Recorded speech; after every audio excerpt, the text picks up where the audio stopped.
Official secret act cipher case में शाह महमूद का जिस्मानी रिमांड मंजूर। इंसदाद दहशतगर्दी अदालत नंबर 1 के जज अबुल हसनात मोहम्मद जुल्करनैन को खसूसी अदालत का जज मुकर्रर किया गया, जो ऑफिशियल सीक्रेट एक्ट के तहत दर्ज किए गए मुकदमात की समाअत करेंगे। इंसदाद दहशतगर्दी अदालत ने तस्दीक की कि ऑफिशियल सीक्रेट एक्ट के तहत मुल्क भर में सिर्फ एक ही अदालत कायम की गई। ऑफिशियल सीक्रेट एक्ट के तहत इसी अदालत में ऑन कैमरा प्रोसीडिंग्स होंगी। दरियासना अदालत में आज पहला मुकदमा सुना गया। तहरीक इंसाफ के रहनुमा शाह महमूद कुरैशी को अदालत में पेश कर दिया गया।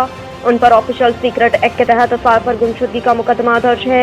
जज अबुल हसनात जुल्करनैन ने शाह महमूद कुरैशी के खिलाफ ऑन कैमरा समाअत की। इस दौरान कमरा अदालत में मौजूद गैर मुतल्लका अफराद को बाहर निकाल दिया गया।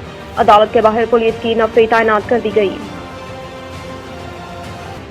ATC ने इमान मजारी और अली वजीर को 3 रोज़ा रिमांड पर पुलिस के हवाले कर दिया। साबिक रुकन कौमी असम्बली अली वजीर और इमान मजारी को दहशतगर्दी की दिफात के तहत दर्ज मुकदमे में इंसाद दहशतगर्दी की अदालत में पेश किया गया। अली वजीर को चेहरे पर कपड़ा डालकर अदालत लाया गया। अली वजीर रोस्ट्रम पर आए और मौक़िफ़ अख्तियार किया कि जलसे में कोई गलत बात नहीं हुई। हमने कहा हम अपनी बात इस्लामाबाद तक पहुँचाना चाहते हैं।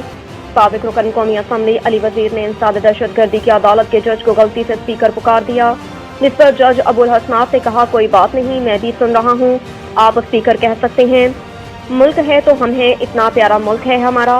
प्रोसिक्यूटर राजा नवीद ने अदालत में कहा कि इमान मजारी और अली वजीर के जरिए शरीक मुल्ज़िमान तक भी पहुँचना है, जिस पर इमान मजारी के वकील ने कहा कि सवाल है अभी तक इमान मजारी के खिलाफ कोई सबूत क्यों नहीं लाया गया, फोटोग्रामेटिक टेस्ट या वॉइस मैचिंग टेस्ट अब तक क्यों नहीं कराया गया। करप्शन केस में परवेज इलाही का रिमांड मंजूर। 29 अगस्त तक नैब के हवाले। दौरान समाअत नैब की जानिब से साबिक वज़ीर आला पंजाब परवेज इलाही के मजीद 14 दिन के जिस्मानी रिमांड की इस्तदा की गई, जिस पर एहतसाब अदालत के जज ज़ुबैर शहजाद कयानी ने 29 अगस्त तक जिस्मानी रिमांड मंजूर कर लिया। वकील अमजद परवेज ने अदालत में दलाल देते हुए कहा कि परवेज इलाही की बार बार गिरफ्तारी का मामला लाहौर हाई कोर्ट और सुप्रीम कोर्ट में ज़ेर समाअत है। सुप्रीम कोर्ट ने लाहौर हाई कोर्ट को हुक्म दिया कि 21 अगस्त तक केस सुनकर फैसला करें। लाहौर हाई कोर्ट में अभी तक केस सुना नहीं गया।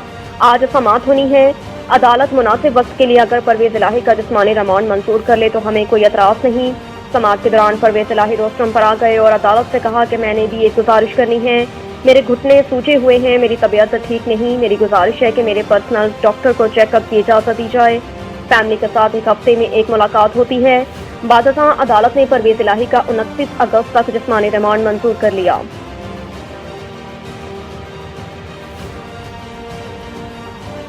रानीपुर में पीर की हवेली से 20 साल लड़की के लापता होने का इंकशाफ। कंबर के इलाका मीना गांव से ताल्लुक रखने वाली 20 साल लड़की सना को उसके वालिदैन ने घरेलू झगड़े के बाद तनाज़ा हल होने तक पीर सईद सुहेल अहमद शाह के हवाले किया था। वालिदैन के मुताबिक पीर सुहेल अहमद शाह ने लड़की को अमानत के तौर पर हवेली में छोड़ने का कहा था, जिसके बाद हम सना को हवेली छोड़कर आ गए। अचानक फोन करके कहा गया कि हमारी लड़की लापता हो गई। हवेली के मुतअद्दिद चक्कर लगाए लेकिन कुछ नहीं बताया गया। वालिदैन ने मजीद कहा कि रानीपुर थाने में मुतअद्दिद बार शिकायतें कर गए लेकिन पुलिस ने नोटिस नहीं लिया। लड़की के वर्सा ने पीर सुहेल अहमद शाह के खिलाफ एहतजाजी मुजाहरा किया।